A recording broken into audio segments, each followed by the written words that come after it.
CPM അനിവാര്യഘട്ടത്തിൽ RSSുമായി ചേർന്നിട്ടുണ്ട് എന്ന പരാമർശത്തിൽ മലക്കം മറിഞ്ഞ സംസ്ഥാന സെക്രട്ടറി MV ഗോവിന്ദൻ.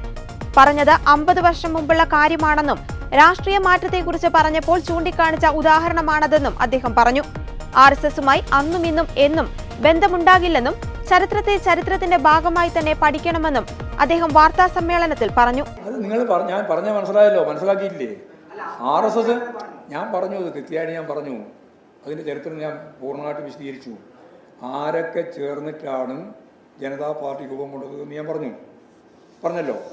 അതിൻ്റെ അകത്ത് സോഷ്യലിസ്റ്റുകാരുണ്ട്, ജനാധിപത്യവാദികളുണ്ട്, CFDയെ പോലെ ജഗജീവൻ റാമിൻ്റെ പ്രസ്ഥാനമുണ്ട്, സ്വതന്ത്ര പാർട്ടിയുണ്ട്, സോഷ്യലിസ്റ്റ് പാർട്ടിയുണ്ട്, അതുപോലെ ജനസംഘമുണ്ട്.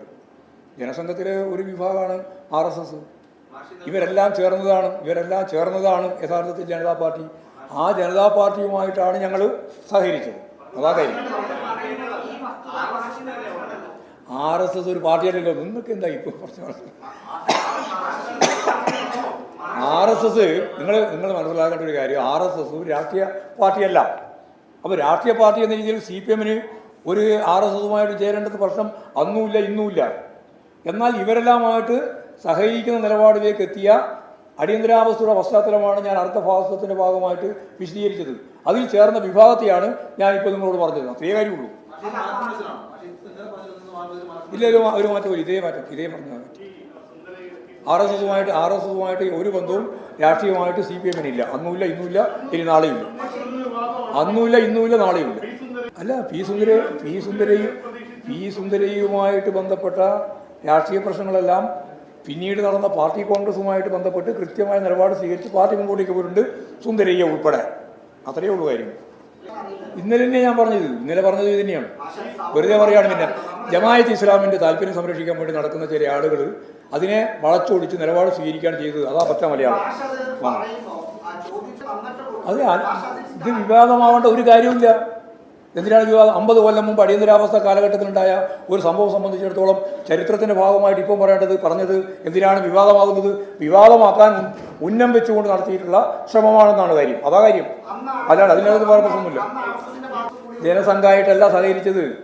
അന്ന് RSS ഉൾപ്പെടെയുള്ള ജനസംഘം ചേർന്ന ജനതാ പാർട്ടിയാണ്. ഞാൻ നേരത്തെ പറഞ്ഞില്ലേ, ഇനി വിശദീകരിക്കണമോ?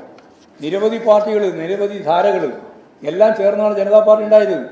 അതിലൊരു ചെറിയ ന്യൂനപക്ഷം മാത്രമാണ് RSS. അത് നമ്മൾ നല്ലപോലെ മനസ്സിലാക്കണ്ടേ. ചരിത്രത്തിൻ്റെ ഭാഗമായിട്ടല്ലേ ഇത്. അത് 50 കൊല്ലം മുമ്പുള്ള ചരിത്രം വ്യക്തമാക്കിയതാണ്. അതും ഒരു ചോദ്യം ചോദിച്ചപ്പോൾ ആ ചോദ്യം വെള്ളം പറഞ്ഞത് മാത്രമേ ഉള്ളൂ. അത്രയേ ഉള്ളൂ.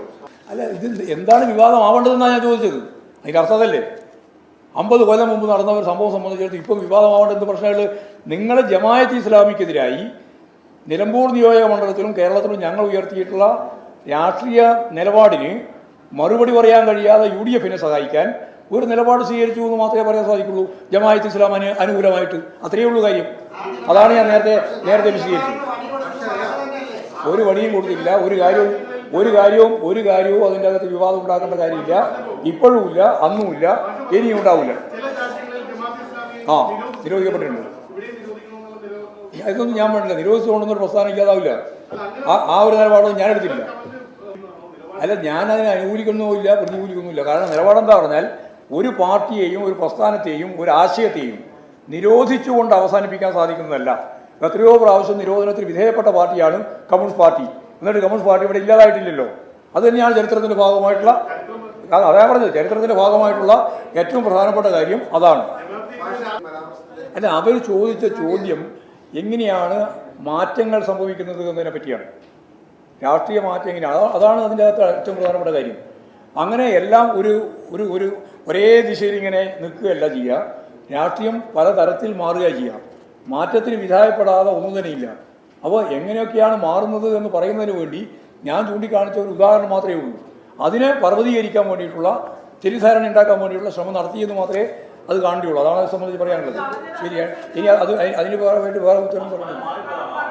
അല്ല, RSS ഉൾപ്പെടെയുള്ള ജനവിഭാഗങ്ങൾ ഉൾക്കൊള്ളുന്നതായിരുന്നല്ലോ ഞാൻ ഈ പറഞ്ഞ വിഭാഗങ്ങളെല്ലാം. നിങ്ങൾക്ക് എന്താ പറയാൻ മനസ്സിലാകാതെ? RSSുമായിട്ട് ആരെങ്കിലും രാഷ്ട്രീയ കൂട്ടുകെട്ടുണ്ടാക്കുമോ? ഉണ്ടാക്കിയിട്ടുണ്ടോ? ഇല്ലല്ലോ. ഇല്ല. രാഷ്ട്രീയ